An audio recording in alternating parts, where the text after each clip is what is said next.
permiso, presidente, buenos días a todas, a todos. Bueno, el presidente ya hizo una introducción bastante clara de la importancia tanto de la reforma judicial como del falso debate que se ha venido dando alrededor de la supuesta sobrerepresentación.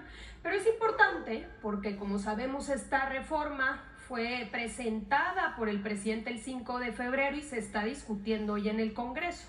Entonces vamos a hacer un recuento de qué significa esta reforma. Entonces hay 4 elementos principales. El primero y quizá el más importante es el método democrático para elegir a ministros, magistrados y jueces. Que todos podamos votar por jueces, magistrados y ministros. Número 2, la creación de un órgano que vigile la actuación de los juzgadores. Número 3, que exista evaluación del desempeño de los juzgadores. Y número 4, importantísimo, todo lo que tiene que ver con la austeridad y la transparencia, que sabemos es un faltante en el Poder Judicial. Adelante.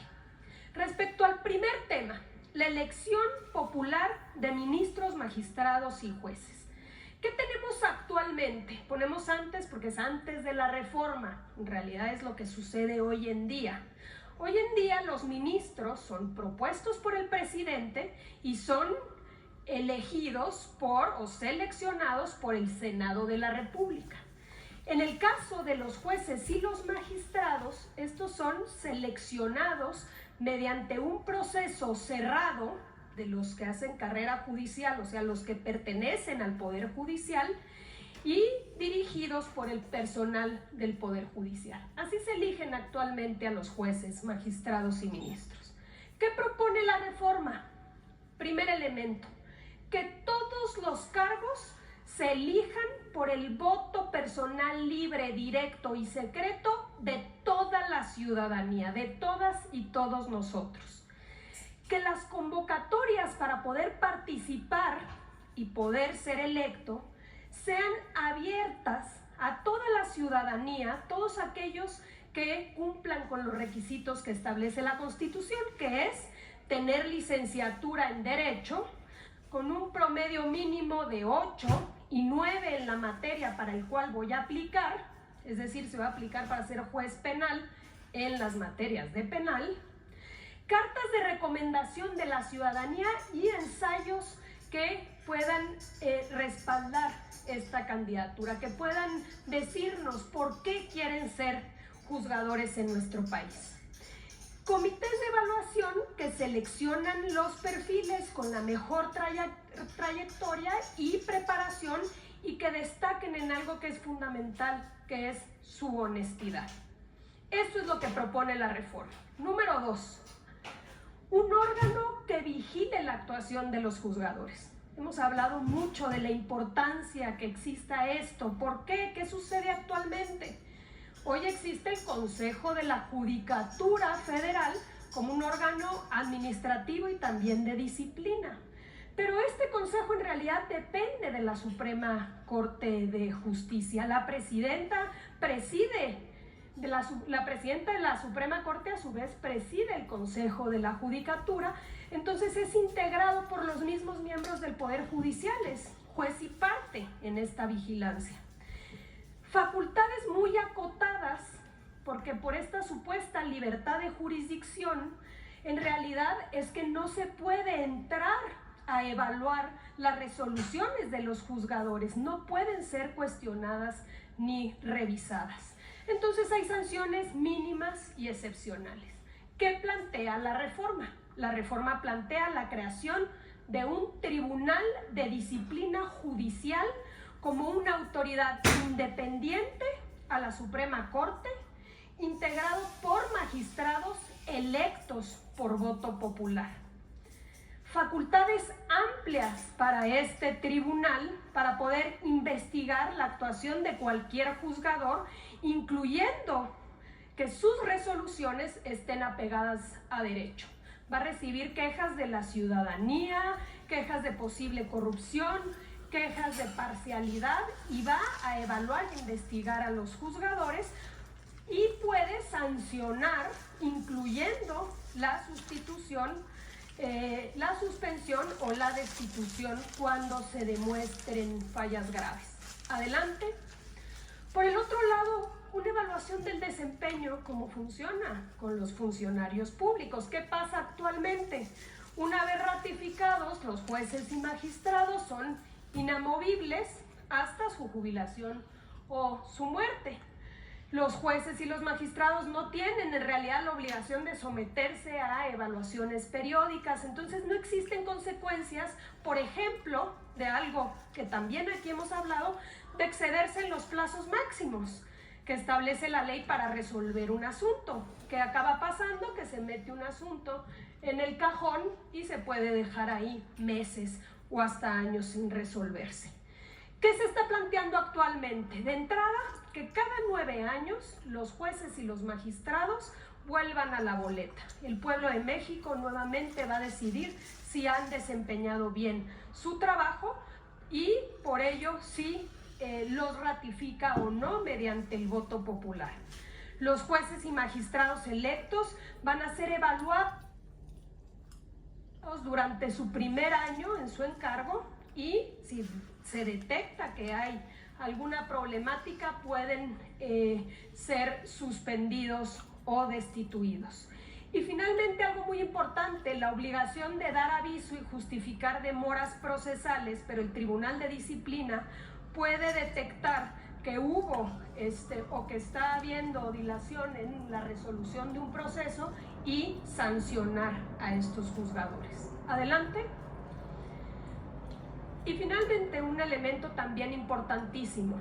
Actualmente, a pesar de que la Constitución dice que nadie puede ganar más que el presidente, sabemos que las ministras y los ministros ganan sueldos elevadísimos por encima de lo que establece la Constitución y por encima, por supuesto,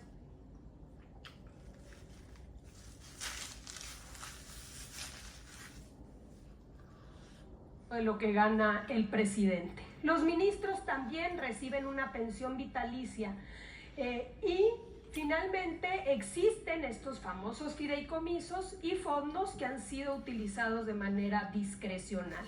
En ese sentido, la reforma al Poder Judicial nuevamente, de manera clara para que no haya ningún tipo de interpretación, establece que el sueldo máximo es la remuneración del presidente. Nadie del Poder Judicial puede ganar más que el presidente. Se eliminan los haberes de retiro y los privilegios al concluirse los cargos y se eliminan los fideicomisos. Estos deberán reintegrarse a la hacienda pública. Y por cierto, también la reforma establece que parte de estos fideicomisos serán los que van a ayudar a implementar la reforma, es decir, la elección que habremos de vivir si esto se aprueba. Adelante. Finalmente, ¿cómo será ese proceso electoral si esta reforma se aprueba? La renovación a los cargos al Poder Judicial será en 2 etapas. Se ha escuchado y ustedes saben que ha habido una serie de foros y una de las demandas era que fuera progresivo. Bueno, la propuesta es que sea en 2 etapas. La primera etapa, la primera elección será el 1 de junio del próximo año, 1 de junio de 2025, y lo que establece la propuesta es que se elija a toda la Suprema Corte de Justicia de la Nación, a todo el Tribunal de Disciplina, este nuevo tribunal, sus miembros, a las 2 vacantes del Tribunal Electoral y a la mitad de jueces y la mitad de magistradas y magistrados. Los comités de evaluación van a verificar, es decir, la ciudadanía se va a inscribir, cada poder va a tener su comité evaluador y una vez que identifique que se pasa con, digamos, se tiene todos los requisitos, los aspirantes van a hacer una selección y luego va a haber una insaculación, una tómbola, digamos. Y ahí van a salir 3 candidatos por cargo para ministros, magistrados electorales y tribunales de disciplina y 2 para el caso de magistrados y jueces. Adelante. que haya esta selección, viene el gran día, que es la elección popular. Todos vamos a salir a las urnas y vamos a votar por los jueces, los magistrados y los ministros. ¿Y cómo establece la propuesta que se haga? Bueno, vamos a recibir una boleta, este es un ejemplo, y vamos a votar por 5 mujeres y 5 hombres para el caso de jueces, para el caso de magistrados, para el caso de ministros habremos de votar por 9 ministros, 5 mujeres y 4 hombres, y para el Tribunal de Disciplina por 5. Vamos a ver aquí al reverso de la boleta cuáles son los nombres de los que se están postulando y cada una y uno de nosotros vamos a poder votar. Adelante. El INE será el responsable de organizar, de supervisar y de fiscalizar la elección. Va a haber un periodo, según la propuesta, de 2 meses de campaña, donde no se permite el financiamiento público ni privado, pero sí va a haber tiempos en radio y televisión y va a haber debates para que la ciudadanía pueda conocer quiénes son los que se están postulando para ser nuestros jueces, magistrados y ministros, y quiénes van a resultar electos, quienes obtengan más número de votos. Ocuparán los cargos las personas más votadas, alternando la asignación entre hombres y mujeres para garantizar la paridad. Vamos a tener, de aprobarse esta reforma, un poder judicial paritario, mitad mujeres y mitad hombres. En caso de la ausencia de alguno de estos, por prelación va a ocupar quien haya obtenido más votos. Y finalmente, la segunda elección, la segunda mitad de jueces y magistrados, habrán de votarse en la elección intermedia de 2023. Entonces va a ser en 2 etapas. La primera, el próximo año, 1 de junio, y la segunda, para concluir con la renovación de todo el Poder Judicial, en 2027 para el resto de magistrados y ministros. Quiere decir que es poner el elemento fundamental de un proceso democrático de elección de la ciudadanía para elegir al Poder Judicial. Ahora bien, para que esta reforma sea una realidad, todos sabemos que estamos hablando de una reforma constitucional, nuestra Carta Magna. Necesita haber una mayoría calificada de 2/3 partes. Y aquí viene el segundo falso debate, porque es obvio que tanto las cúpulas empresariales como partidos de oposición, como incluso muchos de los miembros del Poder Judicial, no quieren que suceda esta reforma. Entonces han venido generando una campaña y una manipulación de información respecto a una supuesta sobrerepresentación. ¿Por qué? Porque no quieren que haya una mayoría calificada en el Congreso que pueda aprobar la reforma al Poder Judicial. Entonces vamos ahora, adelante, a recordar qué dice nuestra Constitución respecto a la sobrerepresentación, que esto también ya lo hemos dicho en anteriores ocasiones. Esto es textual de la Constitución, no es interpretación, es textual. El artículo 54 de la Constitución, que regula la sobrerepresentación, que regula que ningún partido esté sobrerepresentado, establece 2 reglas importantísimas. La primera regla para que un partido no esté sobrerepresentado es que ningún partido político, y así dice la Constitución, ningún partido político podrá contar con más de 300 diputados por ambos principios, por mayoría y por representación proporcional, lo que hemos llamado plurinominales. No puede haber más de 300 diputados sumados, el de mayoría y el de representación proporcional. Y la segunda regla es que en ningún caso un partido político podrá contar con un número de diputados por ambos principios que representen un porcentaje del total de la Cámara que exceda en 8 puntos al porcentaje que obtuvo en las urnas a su votación, ¿no? La votación total emitida por un partido político más 8 puntos es el límite máximo que puedes tener en la Cámara de Diputados, no más. Si tienes más, estás sobrerepresentado. Esas son las 2 reglas que establece nuestra Constitución desde hace tiempo. Ahora bien, apenas ayer la presidenta electa y Citlali hablaban de este tema de manera sumamente clara. Lo vamos a recordar porque también es muy importante saberlo. La Constitución tiene pasos muy claros de cómo deben distribuirse los diputados plurinominales en nuestro país. Lo establece tanto la Constitución como la ley electoral. El artículo 15, numeral 2, establece que para obtener la votación nacional emitida se debe restar a la votación total los votos nulos, los votos a favor de candidaturas sin registro y los votos de candidaturas independientes y también de aquellos partidos políticos que no hayan obtenido por lo menos el 3%. En el caso actual fue el PRD. Eso es para obtener la votación nacional emitida, que es fundamental para la distribución de los plurinominales. Aquí tenemos la votación total emitida.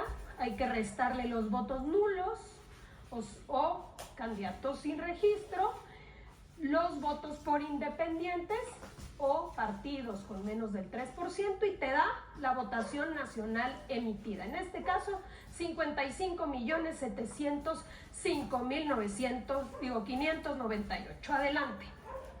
Paso número 2. La votación nacional emitida se divide entre el total de diputados plurinominales. Hay que recordar que hay 500 diputados que integran la Cámara de Diputados. 300 por mayoría. El candidato que más votos obtenga en un distrito, ese es el diputado. Y 200 por plurinominales. Entonces, la votación nacional se divide entre los diputados plurinominales para obtener el cociente natural.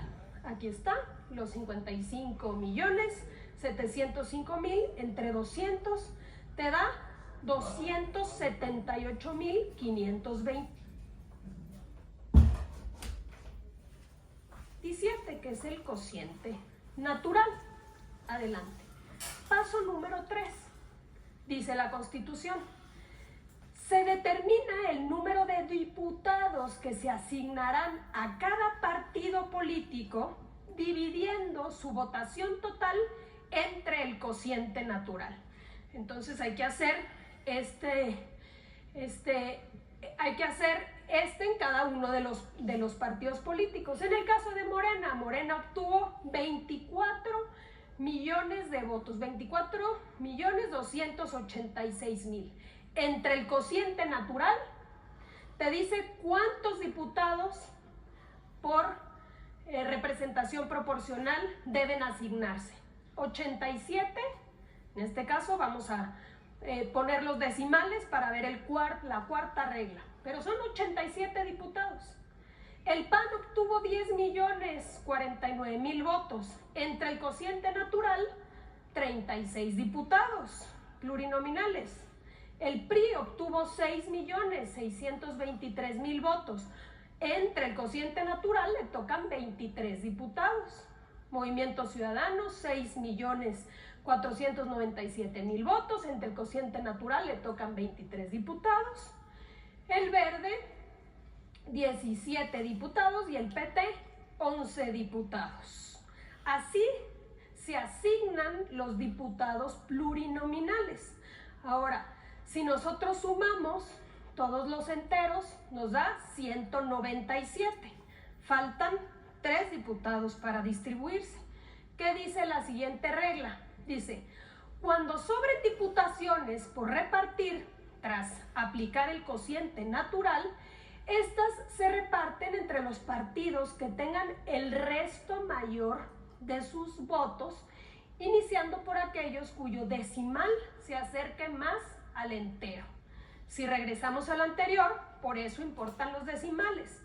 ¿Cuáles son los decimales que se acercan más al entero?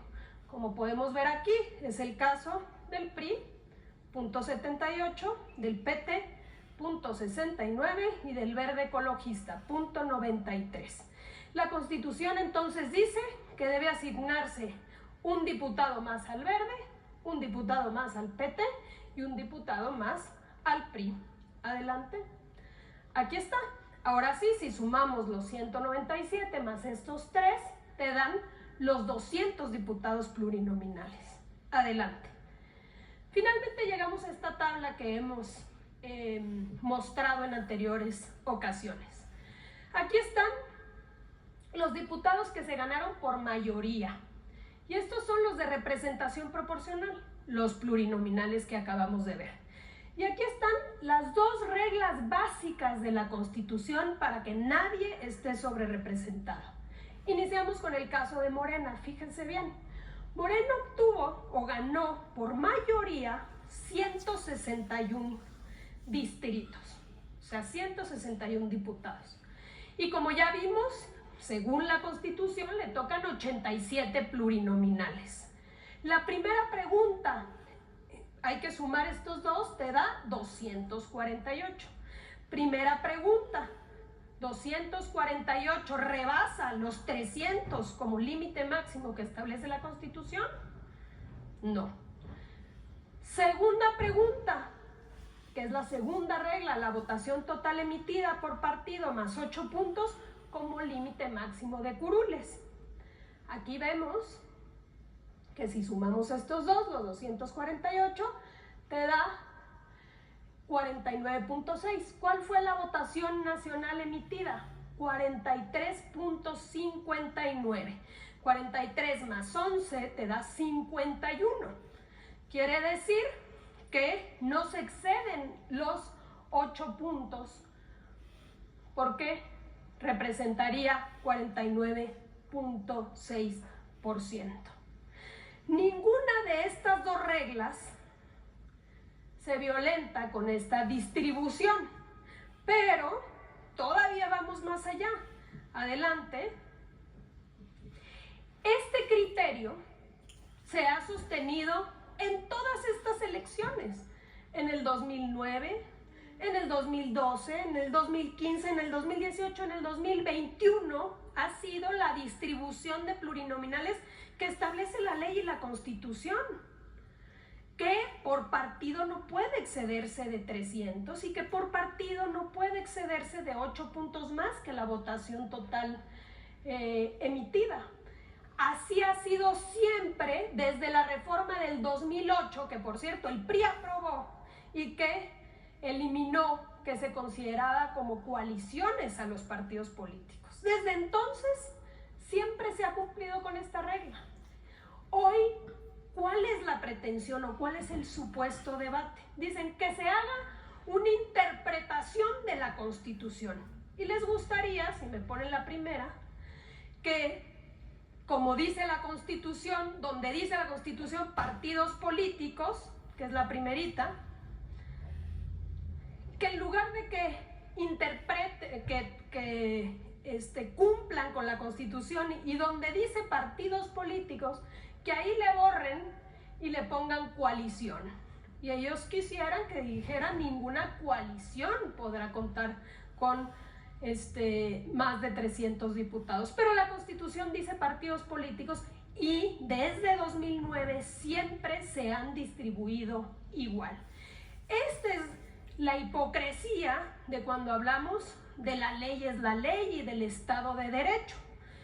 Esto se va a definir próximamente y por supuesto lo que debe suceder es que se aplique la ley y la Constitución, a menos de que exista una reforma y que si la decisión del pueblo de México fue dar una mayoría calificada para poder reformar nuestro poder judicial, que se respete la voluntad popular.